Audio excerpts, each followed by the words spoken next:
Okay, so I'd like to welcome everybody here today for the 2021 East Grand Forks Heritage Village Festival. The Heritage, this is our first Heritage Weekend for 2 years. So it's wonderful to be back again. We kind of done what I call a soft opening because, well, first of all, we just don't have the manpower we used to have before. So if there's anybody out there who'd like to become a Heritage member and volunteer for this weekend, it'd be absolutely wonderful. We can find something for everybody to do. So it doesn't matter how young or how old, we can always find something for you to do. So what we're going to do is we're going to start with the flag. So who we have presenting the flag is going to be the VFW and the American Legion of East Grand Forks, UND, ROTC, and Honor Guard. So they'll be doing the flag. So if you gentlemen are ready, maybe please stand if you would.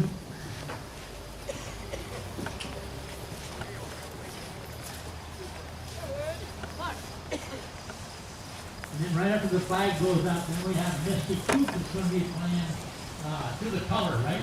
And she'll be playing that. So.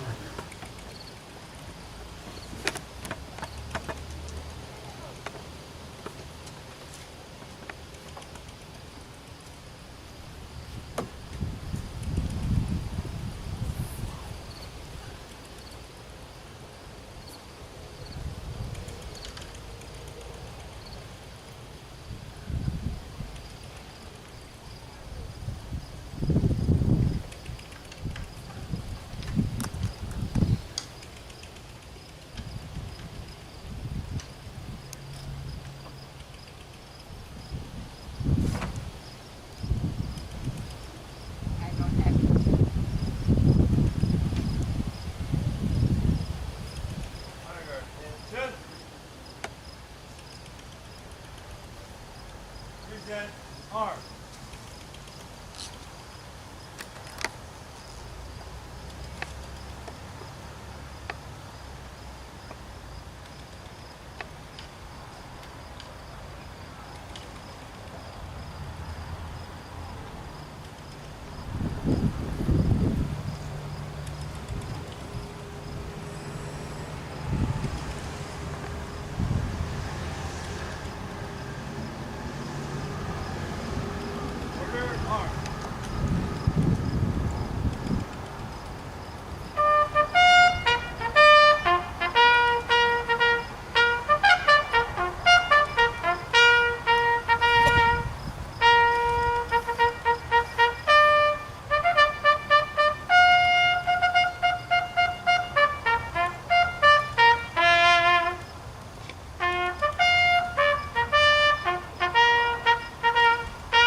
Excellent job, people.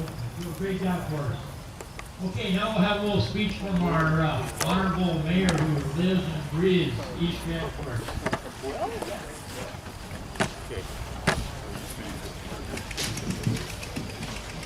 Morning, everybody.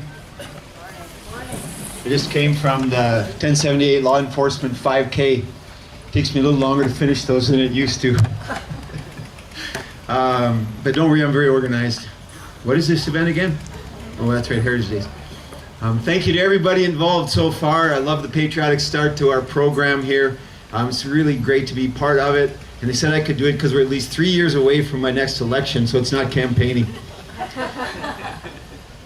Maya Angelou is quoted as saying, "I have great respect for the past. If you don't know where you've come from, you don't know where you're going." For us to fully appreciate the quality of life that we have right here, right now, it's very important that we consider all the hard work that went into carving out a living on this same land all through these years, over 100 years ago. The mission of the Heritage Foundation is to preserve the history of the northern Red River Valley. The Heritage Foundation brings history to life with tours of pioneer buildings, hands-on learning, educational programs, and tours and all the rest. So representing the upper Midwest from the 1800s through the early 1900s. So here's a little trivia for you. Most of you know some of this. What year was East Grand Forks founded? Wow. 1887. What was the population of East Grand Forks in the year 1890? That would be a hard one to know. It was 795 people. But we just got word from the 2020 census just in the last few days, and East Grand Forks grew by 575 people in the last 10 years, from 8601 to 9176. That is good growth for a community of this size. As many of you know, what spurred the Western advance of people coming over into this area in the first place was the Homestead Act of 1862. President Abraham Lincoln signed that into law on May 20th of that year. Under that act, citizens and future citizens were allowed to get up to a quarter section of land, 160 acres, free of charge, so long as they lived on it, improved it, and paid a small registration fee. At current prices for farmland in Minnesota, the value of that quarter section would be around $720,000. Just think, if you had a young family coming over here with that kind of start to get them going, what a great start that was, and what a great opportunity for them to come and settle this great land. So back to the 1880s. Have you ever wondered about, well, how much was food back then? What did you pay for some common food items? Turns out that a pound of rye flour back then was about 5 cents. And a pound of beef for soup was about 6 cents. A pound of granulated sugar was about 11 cents. And you could rent a 4-bedroom tenement for $7.99 a month. Now board, if you wanted to take out a board contract and have some food, for men it was $4.75 a month, and for women $3. That makes sense. Back then the average, whoa, how's that a bad thing? Yeah. Back then the average wage was just a little over $1 a day, and the average work day was 10 to 12 hours. The average work week, 60 to 70 hours. And if you do the math real quick, it comes out to about 10 cents an hour, or $6 or $7 a week back then. If you're going to build a house, just, hew out some logs from the woods and build yourself a house. And that house was going to be pretty spacious, 12 feet by 14 feet, log cabin. It would take anywhere from 2,000 to 3,000 hours for one person to do it with all hand tools.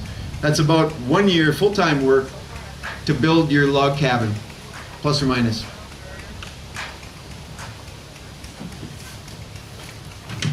Told you I was organized. Now let's think about technology back in the day. Any idea when the first tractor was invented? It's roughly the year 1868. It was steam powered. The most powerful, or the most common steam tractor back then was the Garrett 4CD. How about the first gas powered tractor? What year would that have been? 1892. Late 1800s, they had a gas powered tractor. It was in Clayton County in northeast Iowa. It was created by John Froelich. How about the first John Deere tractor? I bet you somebody knows that. 1911. It was in the Dane all-wheel drive. It was an all-wheel drive tractor with one rear wheel. How about, for the first diesel tractor, we have to jump over to Europe. It was over in Germany. In the year 1922, it was the Benz Sending with the S6 motor plow. It had one driving wheel. Okay, how about combines? Anybody interested in combines? The big old machines that take the weed off the field? I know I am. And you'll see why in a minute. So now, as far as I can tell, the combine was invented about 1834. So back in the early 1800s. But that early combine had to be pulled by about 16 horses or more. Pulling a combine with horses. Go figure. Today, as far as I can tell, the biggest combine is the Kloss Lexion 8900. Well, this changes so fast. If you check online, biggest combine, a whole bunch of different ones pop because it's changing that quickly.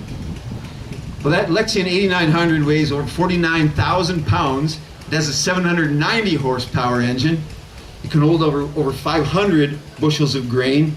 And the widest combine header, that big front thing that brings it into the front, it's about 60 feet wide, the biggest one in the world. And by all means, that could have changed, but it's going to be close to that.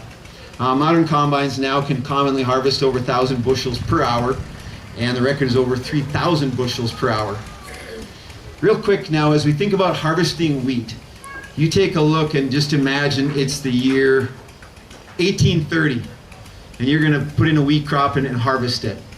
About how many people hours does it take to put in enough wheat to harvest 100 bushels? Okay, so you're going to plant it, and you're going to cultivate it, and you're going to harvest it and bring it in. About how many hours does it take to bring that 100 bushels? It comes off of 5 acres, by the way. 300 labor hours. 300 hours of people time to bring in that 100 bushels. Mayor Gander, Yes, are we supposed to be taking notes? Is this going to be on the test? that is on the test. Yes. Oh, no. Always a heckler in the crowd. And this time it happens to be my oldest sister. Oh. And she's pretty smug, but she comes from potato country out in Boise, Idaho.